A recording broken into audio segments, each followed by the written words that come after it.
We want our voices to be heard.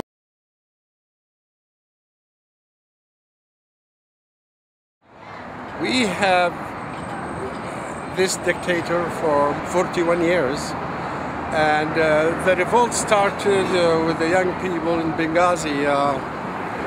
Now it's in the third week. It's difficult for us to be here to watch our families die and to not be able to fight for them and to protect them. I'm here protesting against Gaddafi. He is using airplanes, he's using tanks to murder my people, Libyans, innocent people. Yesterday he used tanks and heavy equipment, anti-aircraft artillery to bomb neighborhoods in Zawiya. Massacres happened in Zawiya last night. In Libya, if you voice your opinion, if you become a figurehead, anyone with charisma, anyone with any political idea was either killed or imprisoned during these 42 years. That's why there's no one in Libya right now to step up and take over the government. It's because everyone that had any personality, anyone that had anything to say was kicked out, killed, or in prison. That's the life that we live. So this is a lot of this right now. The reason why the country erupted so quickly is because there's so much suppressed anger, there's so much suppressed rage from these people that they had to let it out at some point. And this is a result of 42 years of shutting them down. I am out here because we're actually talking about Gaddafi being out of power after 42 years. It's been a ridiculously long time. I mean, ever since I was born, obviously, he's been in power. And even though I'm American born and raised, it's stifling. It was stifling knowing that he was always in power. And for my dad came here as a political refugee seeking asylum. He couldn't go back in 30 years. So even though we're far away, like the effects of his regime were very much felt right here. This tyrant in Tripoli is armed with every possible modern weapons. So I'm here to support Libyans, to tell them that we are, although we are far away, but we are here with them. You know, we feel their pain. And Gaddafi must go. This is our message to Gaddafi. He must go now, and to the international community that no-fly zone over Libya must be right now. Gaddafi is using airplanes to bomb neighborhoods in Libya. So no-fly zone. This is what we want from the international community right now. Right now. We don't want America to enter Libya the same way they entered Iraq and the same way they entered Afghanistan. We basically just want them to establish a no-fly zone over Libya because most of Gaddafi's mercenaries are coming from Africa in planes. He's bombing from planes. Every day, hundreds of people are dying. Every day, hundreds. Kids, women, girls, you name it, from all ages. He killed randomly. He has no morals, he has no values. Gaddafi is unbalanced.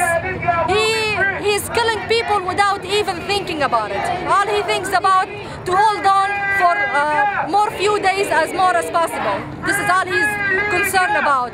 Libyans for him means nothing. This is not new. The 17th February revolution is not new. It started back in 1996, in the same month of February, when this regime executed 9 innocent people.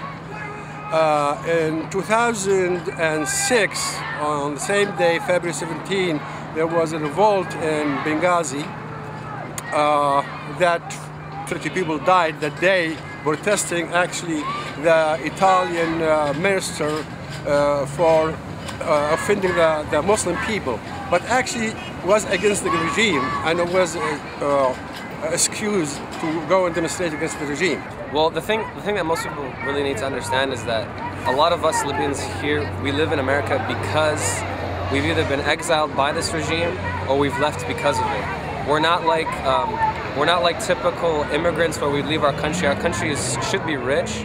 We shouldn't leave. Just like how you don't meet a lot of Saudis in America because they don't need to come to America. They have money. They have an establishment over there. We should be like that. We didn't want to leave. We left because of him. We're here because of Gaddafi. If people heard of Abu Salim prison, most people don't know about this.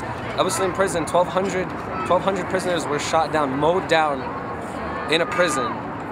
And none of their families were told about it. They didn't know about it for years. They found out years later that their family members were dead. This is one of the worst, most oppressive regimes on the face of the earth. So what next for Libya after Gaddafi? Oh, I'm really optimistic. I think that ideally Libyans would really rebuild their country for themselves. One of the problems actually that a lot of us are foreseeing here is that we're afraid that this situation will get so difficult and that international interference will be necessary to a point where Libyans will be indebted to the US or Europe or wherever so intensely that it'll be really hard for them to pick up the pieces and start over again. So we're really hoping for Libyans to improve their own station. I think what a lot of Libyans over there and families and relatives here are saying is that we're hoping that there will be humanitarian aid. We need humanitarian help. We need military help to the rebels in the cities that have been freed in the east of Libya, in Zawiya, in Misrata. We need no-fly zone over Libya. We don't want any troops on the ground. That's what we don't want. Any troops on the ground, people will think this is an occupation. So the international community should be aware of that. But we want definitely humanitarian aid at the Tunisian and the Egyptian borders.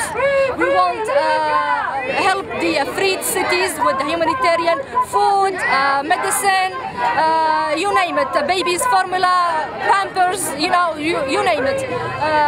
But again, no troops on the ground, so that's it.